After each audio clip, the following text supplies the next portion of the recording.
Yefotamana, salam alaikum, bienvenue sur les chroniques de Chonté, j'espère que vous allez bien. Alors pour cette première vidéo de 2021, j'aimerais faire un petit recap sur mes lectures de 2020. J'ai lu au total 35 livres pour adultes, exactement le même nombre de livres en fait que j'ai lu en 2019, mais je suis quand même satisfaite. Je me suis rendu compte en faisant mon recap que j'ai lu en fait beaucoup plus de livres de développement personnel, sur la religion, etc. ou de biographie que de fiction. Et si vous me suivez depuis pas mal de temps, je l'ai dit, j'ai toujours été une grande fan de fiction, mais au fil des ans, je lis beaucoup moins de fiction, même si je les aime toujours. Je ne peux pas vous parler des 35 livres que j'ai lus. J'ai regardé dans ma bibliothèque les livres que j'avais toujours et puis je me suis dit que j'allais vous parler de certains. Alors on va commencer par le premier livre que j'ai lu en 2021. Donc ce livre-là, c'est un livre que j'avais commencé en 2019, La sagesse du moine qui vendit sa Ferrari. C'est la suite en fait d'un autre livre qui était Le moine qui vendit sa Ferrari. Le moine qui vendit sa Ferrari, c'était l'histoire d'un avocat qui vivait à 100 à l'heure, qui a fait une crise cardiaque et qui a décidé de tout abandonner, qui est allé vivre avec des moines pendant un certain moment et qui a appris pas mal de choses intéressantes. Et donc, dans La sagesse du moine qui vendit sa Ferrari, c'est cet avocat-là qui revient et qui va aider l'un de ses amis qui est en difficulté avec son entreprise, avec sa vie personnelle, à changer sa manière de vivre. Donc il y a plusieurs leçons, des leçons en fait sur comment est-ce qu'on pourrait améliorer la manière dont on vit. Si vous êtes chef d'entreprise, je vous le recommande énormément, mais je pense que c'est un livre aussi qui peut être utile à tout le monde de manière générale. Et moi j'aime beaucoup les fictions qui sont également développement personnel. Rework, c'est un livre que je recommande également pour les gens qui ont envie de changer peut-être la manière dont ils travaillent. Ça a été écrit par Jason Fried et David Hanson, en espérant que je prononce bien leur nom. Et eux, en fait, ils estiment qu'il y a pas mal de mauvaises idées qu'on a sur la manière dont on devrait travailler. Et pour eux, on peut simplifier les choses. Donc, Rework, changer la manière de travailler, réussir autrement, est un livre que je recommande aux entrepreneurs, aux auto-entrepreneurs, aux patrons, aux salariés, en fait, à tout le monde, pour se rendre compte qu'on peut travailler de manière efficace sans avoir à en faire trop, sans se dire qu'il faut toujours faire plus, en fait. Trouver son pourquoi. Alors, c'est un livre qui est très pratique, qui nous aide à découvrir, en fait, la raison d'être, notre raison d'être, je vais dire ça, notre raison d'être de manière générale. À la base, Simon Sinek a écrit un livre qui parle de l'importance du pourquoi, la raison pour laquelle certaines entreprises sont plus excellentes que d'autres, parce que ces entreprises-là sont basées en fait sur leur raison d'être plutôt que sur leurs produits et leurs services.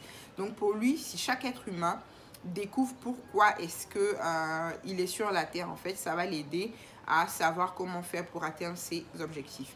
Donc David Mead et Peter Drucker, on va dire que ce sont les têtes pensantes derrière ce guide pratique là, même si Simon Sinek a aussi son nom, mais c'est plus eux en fait qui ont essayé de mettre en place une sorte de guide pour aider tous ceux qui ont envie de connaître leur pourquoi. Et c'est un livre avec plein d'exercices que vous allez devoir faire avec un partenaire et je vous le recommande. Pour rester dans la même vibe de pourquoi, il y a L'Alchimiste de Paulo Coelho.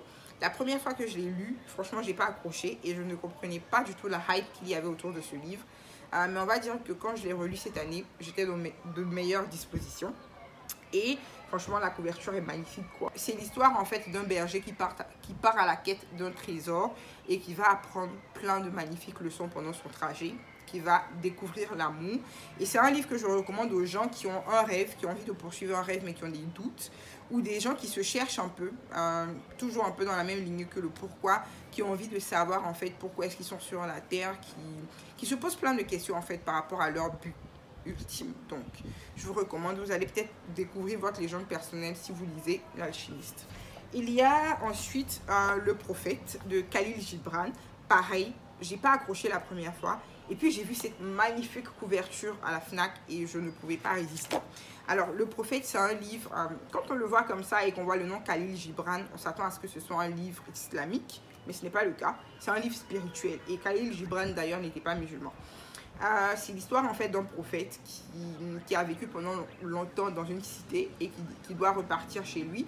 Donc tous les habitants de la cité se sont retrouvés autour de lui pour lui poser des questions sur des thèmes particuliers. Donc l'amour, le mariage, l'amitié, les enfants, le don, le pardon, énormément de choses. Et donc chaque chapitre est une leçon.